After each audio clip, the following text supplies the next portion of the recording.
আসসালামু আলাইকুম, আমি আইসিটি রিসার্চ স্যার। আজকে আমরা আলোচনা করব আইসিটি বিষয়ে সিলেট বোর্ড 2023-এ আসা এইচটিএমএল থেকে একটি কোশ্চেন নিয়ে। চলুন শুরু করা যাক। তো আমাদের এখানে একটা উদ্দীপক দেওয়া হয়েছে, যেখানে উদ্দীপকে একটা দৃশ্যকল্প এক দেওয়া হয়েছে, একটা লিস্ট যেখানে মূলত নেস্টেড লিস্ট নিয়ে কাজ করা হয়েছে, এবং দৃশ্যকল্প 2-এ একটা টেবিল দেওয়া হয়েছে, এবং সেখানে 3 নম্বর প্রশ্নে বলা হয়েছে উদ্দীপকের দৃশ্যকল্প 1 অর্থাৎ এই দৃশ্যকল্প 1-এর আউটপুট পেতে এইচটিএমএল কোড, অর্থাৎ এই কোডিংটা করার জন্য আমাদের বা এই লিস্টের কাজটা করার জন্য আমাদের এইচটিএমএল কোড লিখতে বলা হয়েছে। 4 নম্বর বলছে দৃশ্যকল্প 2, এ হচ্ছে আমাদের দৃশ্যকল্প 2। এই দৃশ্যকল্প 2 এর আউটপুট পেতে এইচটিএমএল কোড লিখতে বলা হয়েছে, প্লাস এখানে ব্যবহৃত বা এটার জন্য ব্যবহৃত ট্যাগ সমূহকে আলোচনা করতে বলছে। তো এখন যদি আমরা 3 নম্বর কোশ্চেন আমরা সলভ করতে যাই, দৃশ্যকল্প 1-এর আউটপুট অর্থাৎ এটার এইচটিএমএল কোড, তাহলে সেই ক্ষেত্রে আমরা এইচটিএমএল কোডটা শুরু করতে পারি কোন জায়গা থেকে? এইচটিএমএল ওপেনিং থেকে। তো এখানে চ্যানেলে তোমরা ডক টাইপ এইচটিএমএল অর্থাৎ এইচটিএমএল এর যে ভার্সন আছে সেটা তোমরা উল্লেখ করলেও করতে পারো, না করলেও না করতে পারো। যেমন কেউ যদি ভার্সন উল্লেখ করতে চাও উপরে লিখতে পারো ডক টাইপ এইচটিএমএল। সো আমি আপাতত লিখতেছি না, বাট লিখলেও ভুল হবে না, আবার না লিখলেও ভুল হবে না, খেয়াল রাখবা। তো এই হচ্ছে আমাদের এইচটিএমএল। এইচটিএমএল এর মূলত আমরা কয়টা অংশ জানি? 2টা অংশ আছে, যেখানে আমাদের প্রথম যে পার্ট আছে, প্রথম পার্টের নাম কি? হেড। হেড অংশের ভিতরে কি থাকবে? টাইটেল বা শিরোনাম। তো আমরা যদি দৃশ্যকল্প 1 দেখি, এটা হচ্ছে একটা লিস্ট, এখানে কোনো ধরনের টাইটেল নাই, বাট আমরা যদি এখানে টাইটেল ব্যবহার করতে চাই সেই ক্ষেত্রে আমরা এইভাবে লিখতে পারি, লাইক টাইটেল, আমি টাইটেল হিসেবে কার কাজ করতেছি? লিস্টের কাজ করতেছি, আমি টাইটেল ওপেন করছিলাম, টাইটেলটারে ক্লোজ করতে পারি। সেই ক্ষেত্রে এটা লেখার কারণে এই আউটপুটের কোনো ধরনের পরিবর্তন আসবে না। সেই পরিবর্তন বা আউটপুটগুলো আমাদের ভিডিওর শেষের দিকে প্র্যাকটিক্যাল আকারে দেওয়া থাকবে, তোমরা চেক করে নিতে পারো। এন্ড দেন আমরা যদি শুরু করি, এখানে আমাদের হেড অংশের ভিতরে টাইটেল দেওয়া শেষ, আমাদের হেডের কাজ শেষ। দ্বিতীয় যে পার্ট আছে সেটা হচ্ছে বডি। বডির অংশে আমরা কি করতে পারি? পুরো এইচটিএমএলটার কাজ শুরু করতে পারি। সো বডির অংশ যদি আমরা খেয়াল করি, পুরোটা হচ্ছে আমাদের একটা লিস্ট। তো এটা যেহেতু অর্ডার লিস্ট, সি ডি এবং ই, এটা যেহেতু অর্ডার লিস্ট, অর্ডার লিস্টের জন্য আমরা শুরু করতে পারি ওয়েল, তার সাথে আমরা অ্যাট্রিবিউট হিসেবে ইউজ করলাম টাইপ। এবং এখানে অর্ডার লিস্টে যে ধরনটা দেওয়া আছে সেটা হচ্ছে এবিসি এর মাধ্যমে লেখা হয়েছে, তাহলে সেই ক্ষেত্রে এখানে আমরা টাইপ ইউজ করতে পারি এ। বাট এখানে একটা প্রবলেম হচ্ছে, এই টাইপটা স্টার্ট হয়েছে কত থেকে? সি থেকে। ও আরেকটা বিষয়, এখানে সবগুলা বড় হাতের অক্ষরে আছে, অর্থাৎ আমরা টাইপটা এখানে ছোট হাতের অক্ষরে লিখতে পারবো না, আমাদের বড় হাতের অক্ষরে লিখতে হবে। এন্ড দেন এই জায়গার ক্ষেত্রে আমাদের এটা শুরু হয়েছে কত থেকে? সি থেকে স্টার্ট হয়েছে, বাট এখানে আমরা লিখছি এ, যেহেতু এটা স্টার্ট সি থেকে হবে, তাই আমরা অর্ডার লিস্টের আরো একটা অ্যাট্রিবিউট ব্যবহার করতে পারি যার নাম হচ্ছে স্টার্ট। তাহলে এখানে আমরা ইউজ করলাম কি? স্টার্ট। এবং স্টার্টটা কত থেকে? সি থেকে। আমরা যদি এর ভ্যালু যদি 1 হয় তাহলে বি এর ভ্যালু 2 এবং সি এর ভ্যালু কত হবে? 3। তাহলে আমি স্টার্ট ইউজ করলাম এখানে 3। তাহলে সেই ক্ষেত্রে আউটপুটটা কত থেকে স্টার্ট হবে? এটা এ থেকে স্টার্ট হবে। একই সাথে আমাদের প্রথমে যে তথ্যটা দেওয়া আছে কফি, সি তে দেওয়া আছে, এটা একটা লিস্ট। লিস্টের জন্য আমরা ইউজ করতে পারি এলআই ট্যাগ, যেখানে আমাদের প্রথম লিস্টে কি আছে? কফি দেওয়া আছে, তো এখানে আমরা ব্যবহার করলাম কফি। এন্ড দেন এই যে এলআইটা ওপেন করছিলাম, এলআইটা ক্লোজ, কারণ এখানে আমাদের লিস্টের কাজ শেষ, প্রথম লিস্টের কাজটা শেষ। এর পরবর্তী যে লিস্ট আছে এটা একটা কি দেওয়া আছে? ডি নাম্বারে দেওয়া আছে টি। তাহলে সেই ক্ষেত্রে আমরা একটা লিস্ট ওপেন করতে পারি, এন্ড প্রথমে এখানে কি দেওয়া আছে? আমাদের টি দেওয়া আছে, তাহলে এখানে ইউজ করলাম আমরা টি। এন্ড দেন এই যে টি এর কাজটা, এর ভিতর আবার আরো একটা লিস্ট ক্রিয়েট করা হয়েছে। সেই ক্ষেত্রে এই যে এলআইটা আছে, এই এলআইটাকে আমরা ক্লোজ করব না, কারণ টি এর ভিতরে আরেকটা লিস্ট আছে, অর্থাৎ টি এর কাজটা এখানে কমপ্লিট হয় না, ইনকমপ্লিট। দ্যাটস আমরা এখানে এলআইটাকে ক্লোজ করব না। তাহলে সেই ক্ষেত্রে এখানে আমরা কি করতে পারি? আবারও এটার ভিতরে যেহেতু অর্ডার লিস্ট দেওয়া আছে, একটা আনঅর্ডার লিস্ট দেওয়া আছে, তাহলে শুরু করতে পারি ইউএল টাইপ। এবং এই টাইপের ভ্যালুটা এখানে কি দেওয়া আছে? ডিস্ক টাইপের দেওয়া আছে, তো এখানে আমরা ইউজ করলাম ডিস্ক। এটা কার জন্য ইউজ করছি আমরা? একটা হচ্ছে ব্ল্যাক আর একটা হচ্ছে গ্রিন। তো ব্ল্যাক এর জন্য আমরা ইউজ করতে পারি এলআই ট্যাগ। এলআই থেকে আছে এখানে ব্ল্যাক দেওয়া আছে, সো এখানে আমরা লিখতে পারি ব্ল্যাক। এন্ড ব্ল্যাক এর ভিতরে আর কোনো লিস্ট নাই। গ্রিন যেটা দেওয়া আছে সেটা হচ্ছে মূলত ব্ল্যাক এর টাইপের, অর্থাৎ একই ধরনের লিস্ট। এই যে টি এর ভিতরে যে ব্ল্যাক এ ঢুকছে এটাকে বলা হয় নেস্টেড লিস্ট। তো নেস্টেড লিস্টের কারণে এখানে আমরা ক্লোজ করি নাই, বাট তোমাদের টেস্ট পেপারগুলোতে অনেক জায়গাতে এলআই ক্লোজ করে দিয়েছে এখানেই, তোমরা ওই স্টাইলও করতে পারো, এতে করে আউটপুটের কোনো চেঞ্জ হবে না। বাট এই স্টাইলটাতে করলে তুমি নেস্টেড এর কনসেপ্টটা প্রপারলি বুঝতে পারবে। এই হচ্ছে আমাদের ব্ল্যাক। তো ব্ল্যাক এর কাজ যেহেতু এখানে শেষ, তার মানে এখানে আমরা এলআইটারে ক্লোজ করে দিতে পারি। নেক্সট হচ্ছে আমাদের গ্রিন। গ্রিনের জন্য আমি সেম কাজটাকে পাশে করতেছি দেখার সুবিধার জন্য, দিলাম আমরা এলআই। এটা কার জন্য ইউজ করছি আমরা? গ্রিনের জন্য, সো এখানে আমরা লিখলাম গ্রিন। যেহেতু গ্রিনের কাজটা এখানে শেষ, তাই এলআইটাকে ওপেন করছিলাম, এলআইটাকে কি করে দিতে পারি? ক্লোজ। তাহলে ওই অনুপাতে ব্ল্যাক এবং গ্রিনের জন্য যে আনঅর্ডার লিস্ট ছিল, এই যে আনঅর্ডার লিস্ট, এটাকে আমরা এখানে কি করে দিতে পারি? ক্লোজ করে দিতে পারি। এই হচ্ছে আমাদের ইউএল এর ক্লোজ। তো এই ইউএল শেষ হওয়া মানে কি? জাস্ট আমাদের ডি এর পুরো কনসেপ্টটা শেষ। তাহলে যে ডি এর জন্য যে টিটা যেটা ছিল, এটা যে এলআইটা শুরু করছিলাম, এই এলআইটাকে আমরা ক্লোজ করতে পারি। তাহলে সেই ক্ষেত্রে এই যে এলআই ওপেন এবং এলআই ক্লোজ, এটাকে বলা হয় মূলত নেস্টেড। এখন তোমরা যদি এখানে ক্লোজ করে দাও, সেই ক্ষেত্রে আউটপুট ভিতরে যাবে, কিছুটা ভিতরে যাবে, বাট আশানুরূপ ভিতরে যাবে না, যেটা আমরা ভিডিও শেষের দিকে দুইটা ক্ষেত্রে আউটপুট চেক করে দেখবো কি পরিবর্তন দেখা যায়।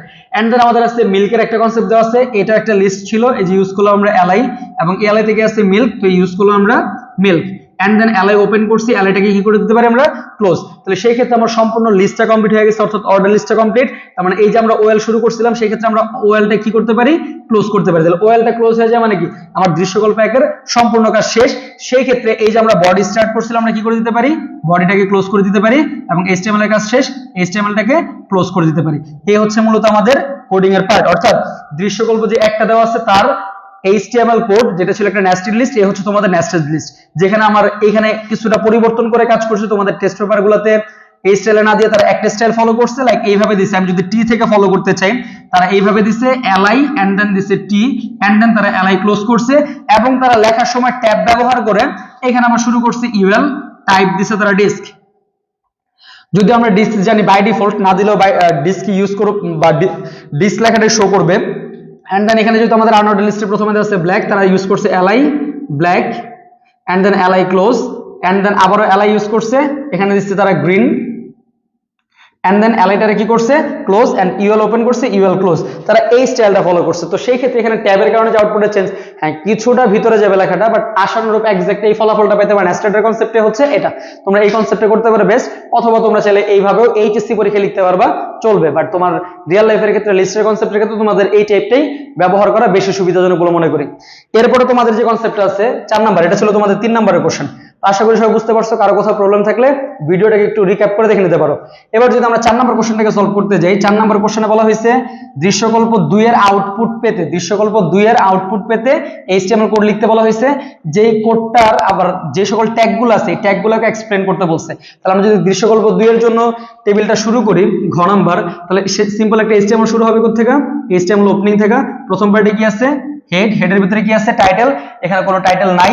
আমি এর আগের টাইটেল ছিল না, আমি ব্যবহার করছিলাম যে আমি চাইলে লিস্ট ব্যবহার করতে পারতাম, এখানেও টাইটেল নাই, আমি চাইলে এখানে টেবিল নামের যে কোনো টাইটেল ব্যবহার করতে পারি, আবার না করলেও রাইট। আগেরটা করছি এখন আমি করতেছি না, তার মানে এখানে একটা জিনিসই ক্লিয়ার যে টাইটেল ব্যবহার করা বা না করা নিজের ব্যক্তিগত ব্যাপার। বাট যদি এখানে টাইটেল দেওয়া থাকতো সেটা এমন হয়তো না টেবিলের উপরে থাকতো, ওই তথ্যটা কোথায় থাকতো, জাস্ট এটা একটা ফাইলের নাম হিসাবে সেভ করা থাকতো। তাহলে সেই ক্ষেত্রে যে হেডের কাজ শেষ, দ্বিতীয় কাজটা কোনটা আছে বডি শুরু করলাম। এবার যদি আমরা খেয়াল করি এটা হচ্ছে একটা সিম্পল টেবিল, তো আমরা যদি খেয়াল করি একটা টেবিলের জন্য আমরা একটা ট্যাগ ইউজ করতে পারি যার নাম হচ্ছে টেবিল, যার একটা অ্যাট্রিবিউট হিসেবে আমরা ব্যবহার করতে পারি বর্ডার, কারণ এই টেবিলে একটা বর্ডার দেওয়া আছে যার ভ্যালু আমরা 1 ধরতে পারি। আমরা চাইলে এই বর্ডারের ভ্যালু পরিবর্তন করতে পারি, বৃদ্ধি করতে পারি, বাট 0 অথবা নাম করা যেতে পারে, লাইক 0 করা যেতে পারে, সেই ক্ষেত্রে কোনো বর্ডার থাকবে না, তো তখন আর সেটা টেবিল হবে না, খেয়াল রাখবা। এরপর আমাদের যেটা আছে এই টেবিলের মধ্যে যে ঘরগুলো আছে প্রত্যেকটা ঘরের মাঝখানে কোনো ফাঁকা দেওয়া নেই, দ্যাটস আমরা একটা অ্যাট্রিবিউট ইউজ করতেছি যার নাম হচ্ছে সেল স্পেসিং, যার ভ্যালু আমরা ইউজ করতে পারি কত 0। একমাত্র সেল স্পেসিং 0 ব্যবহার করলে টেবিলটা এই টাইপের আসবে। সেল স্পেসিং 0 ব্যবহার না করলে টেবিলে কি পরিবর্তন আসে আমাদের প্রিভিয়াস ভিডিওর বা এইচটিএমএল এর যে ভিডিওটা দিছিলাম প্র্যাকটিক্যাল, সেখানে দেওয়া আছে। ইভেন আজকের ক্লাসের শেষেও একটা প্র্যাকটিক্যাল ভিডিও দেওয়া থাকবে এই কোডিং এর উপর, তোমরা সেটাও চেক করে নিতে পারো যে সেল স্পেসিং দিলে কি হয় না দিলে কি হয়, খেয়াল রাখবা। এবার যদি দেখি আমাদের প্রথম যে লিস্টে প্রথম যে পার্টটা আছে এটা হচ্ছে আমাদের একটা রো, যে টেবিলে শুরু করার জন্য আমরা শুরু করলাম টেবিলের ফার্স্ট রো। এই রোতে একটা তথ্য দেওয়া আছে যার নাম হচ্ছে রেজাল্ট, যেটা হচ্ছে আমাদের টেবিলের হেডিং। হেডিং এর জন্য আমরা ইউজ করতে পারি টিএইচ ট্যাগ, এবং এই তথ্যটা ঘরের মাঝখানে বসছে তাই আমরা ইউজ করতে পারি অ্যালাইন সমান সেন্টার। এবার যদি আমরা দেখি এই যে রেজাল্টের যে ঘরটা আছে এই ঘরের ভিতরে মূলত 3টা কলাম হওয়ার কথা ছিল, বাট 3টা কলাম যেহেতু একত্র হয়ে গেছে তাই এখানে আমরা কি ব্যবহার করতে পারি কল স্প্যান। তাহলে এখানে আমরা কল স্প্যানের ভ্যালু কত ইউজ করতে পারি 3।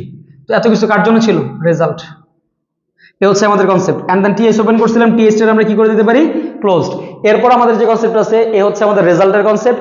এবার যদি আমরা খেয়াল করি এই রোতে আর কোনো ধরনের তথ্য আমাদের বাকি নাই, তাহলে এখানে যদি আমরা টিআর ওপেন করছিলাম এই টিআরটারে কি করে দিতে পারি ক্লোজড। এন্ড দেন যে পরবর্তী রোটা আছে এই ছিল আমাদের ফার্স্ট রো, সেকেন্ড রো যদি পিক করি এই হচ্ছে আমাদের সেকেন্ড রো। এখন সেকেন্ড রোতে আমাদের যে সকল তথ্যগুলো আছে আইসিটি, সিকিউ এবং এমসিকিউ, তাহলে পরবর্তী রোটাকে আমরা এখানে শুরু করতে পারি। পরবর্তী রোতে যেটা দেওয়া আছে আইসিটি একটা ডেটার জন্য ইউজ করতে পারি টিডি ট্যাগ। আইসিটি যে তথ্যটা সেটা ঘরের মিডলে ছিল, যদি আমি লিখছি একটু বাম দিকে দেখা যাচ্ছে, বাট তোমাদের কোশ্চেনে সব মিডলেই ছিল তথ্যগুলো, সেই ক্ষেত্রে আমরা ইউজ করতে পারি অ্যালাইন সমান সেন্টার। এন্ড এখানে আমাদের যে তথ্যটা দেওয়া আছে আইসিটি এইটার যে ঘরটা আছে এই ঘরটা নরমাল না, এখানে 2টা রো হওয়ার কথা ছিল, সেই ক্ষেত্রে এখানে একটা রো স্প্যান হয়েছে, তাহলে এখানে আমরা ব্যবহার করতে পারি রো স্প্যান 2। এটা কার জন্য ছিল আইসিটির জন্য, যেটা আবার আন্ডারলাইন করে লেখা আছে, তাই আমরা ইউজ করলাম ইউ এন্ড দেন ইউজ করতে পারি আইসিটি, ইউটাকে ক্লোজ করতে পারি এন্ড দেন টিডিটারও কি করতে পারি আমরা ক্লোজড। এই হচ্ছে আমাদের সেকেন্ড। এন্ড সেকেন্ড রোতে জাস্ট একটা তথ্য না, আমাদের তিনটা তথ্য দেওয়া আছে, এখানে মাত্র একটা তথ্য লেখা হয়েছে, আর দুইটা তথ্য বাকি আছে সিকিউ এবং এমসিকিউ। তার জন্য আমরা ইউজ করতে পারি টিডিডাক এন্ড সিকিউ মাঝখানে বসানো হয়েছে, তাই আমরা ইউজ করতে পারি অ্যালাইন সমান সমান সেন্টার। তো অনেকের এই অ্যালাইন সেন্টারটা বসাইতে অনেক বিরক্ত লাগে, তো অনেকে কি করে অ্যালাইন সেন্টারটা স্কিপ করে। টিচাররা বিরক্ত হয়ে বলে দেয় যে align center by default, but align center by default না, বাই ডিফল্ট হচ্ছে লেফট, সেন্টার বাই ডিফল্ট না, খেয়াল রাখবে এই কথাগুলো। এবার যদি খেয়াল করি এমসিকিউ, তাহলে আবার আমরা শুরু করতে পারি টিডি, এটা কার জন্য ছিল, ও মিডলে ছিল, যেহেতু এটা আমরা ইউজ করলাম অ্যালাইন সমান সেন্টার, এটা কার জন্য ছিল, মূলত এমসিকিউ এর জন্য ছিল। এন্ড দেন আমরা টিডিটারে কি করতে পারি ক্লোজ, টিআর ওপেন করছিলাম, এই টিআরটারও কি করে দিতে পারি আমরা ক্লোজ করে দিতে পারি। এন্ড দেন আমাদের পরবর্তী যে রোটা বাকি আছে, প্রথম রোতে ছিল রেজাল্ট, দ্বিতীয় রোতে ছিল আইসিটি, সিকিউ এবং এমসিকিউ, পরবর্তী যে রোটা আছে 45 এবং 25। তাহলে আমরা পরবর্তী রোটাকে আমি সাইডে করতেছি, সবাই খেয়াল রাখো। এই যে দিলাম আমরা টিআর ট্যাগ, এটা কার জন্য দিচ্ছি 45 এর জন্য, এটা একটা ডেটার জন্য ইউজ করলাম টিডি ট্যাগ। এই টিডিটাতে যদি মিডল আছে, তাই আমরা ইউজ করতে পারি এখানে অ্যালাইন সমান সেন্টার, এটা কার জন্য ছিল, মূলত আমাদের 45 এর জন্য ছিল। এন্ড দেন টিডিটার আমরা কি করে দিতে পারি ক্লোজ। পরবর্তী যে রোটা আমাদের বা পরবর্তী যে ডেটাটা দেওয়া আছে 25, এটাও সেম রোতে আছে, আমরা লিখলাম টিডি অ্যালাইন সমান সেন্টার, আর এটা কার জন্য ছিল 25 এর জন্য ছিল। এন্ড দেন টিডি ওপেন করছিলাম, টিডি ক্লোজড। তো এই রোটাও আমাদের কমপ্লিট হয়ে গেছে, দ্য থার্ড রো। তাহলে সেই ক্ষেত্রে টিআর ওপেন করছিলাম, এই টিআরটাকে আমরা কি করে দিতে পারি close. And the last row was this is the last row ইংলিশের 95। সেই ক্ষেত্রে আমরা এই যে টিআরটাকে ওপেন করলাম, এই টিআর আছে ইংলিশ, যেটা একটা ডেটা, দিলাম টিডি, যেখানে কোনো রো স্পেন কল স্পেন হয় নাই, জাস্ট মিডলে বসানো হয়েছে, তাই আমরা ইউজ করলাম অ্যালাইন সমান সেন্টার। এন্ড দেন আমরা এখানে ব্যবহার করতে পারি কি ইংলিশ, লিখলাম ইংলিশ, এন্ড দেন টিডিটাকে কি করবো আমরা ক্লোজড। পরবর্তী যে ডেটা আছে এটা হচ্ছে কি 95, তাহলে এটার জন্য আমরা টিডি ওপেন করতে পারি, টিডি, এখন এটা তথ্যটা মাঝখানে আছে, দিলাম আমরা অ্যালাইন সমান সেন্টার।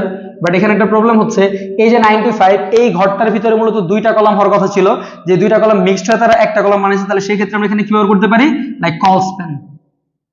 তো এখানে কল স্প্যান কত হয়েছে, মূলত 2 কল স্প্যান হয়েছে, এটা কার জন্য ছিল 95। এন্ড দেন টিডি ওপেন করছি, টিডি ক্লোজ। তাহলে এই যে আমাদের ফোর্থ রোটা, এটাও আমাদের কমপ্লিট হয়ে গেছে। তাহলে টিআর ওপেন করছিলাম, এই টিআরটার আমরা কি করে দিতে পারি ক্লোজ। এন্ড দেন আমরা টেবিল ওপেন করছিলাম, টেবিলটাকে কি করতে পারি close. And then body open করেছিল, বডিটাও close. And then HTML open করছি, এইচটিএমএলটাও ক্লোজ। এই হচ্ছে আমাদের কনসেপ্টটা। তো এই যে আউটপুটটা, এই কোডিংটা লিখলে কেবলমাত্র এই ধরনের আউটপুট পাওয়া যাবে। তো আমাদের ভিডিও শেষের দিকে এই কোডিং এর আউটপুটটা দেওয়া আছে প্র্যাকটিক্যাল আকারে, তোমরা দেখে নিতে পারো। এরপরে যদি কারো কোনো সমস্যা থাকে, তাহলে সেই ক্ষেত্রে আমাদের হোয়াটসঅ্যাপ নাম্বারে যোগাযোগ করতে পারো, অথবা আমাদের ফেসবুক অথবা ইউটিউবে আমাদের সাথে সরাসরি যোগাযোগ করতে পারো। তো আশা করি সবাই বুঝতে পারছো। এরপর কারো প্রবলেম থাকলে নক করতে পারো। ধন্যবাদ।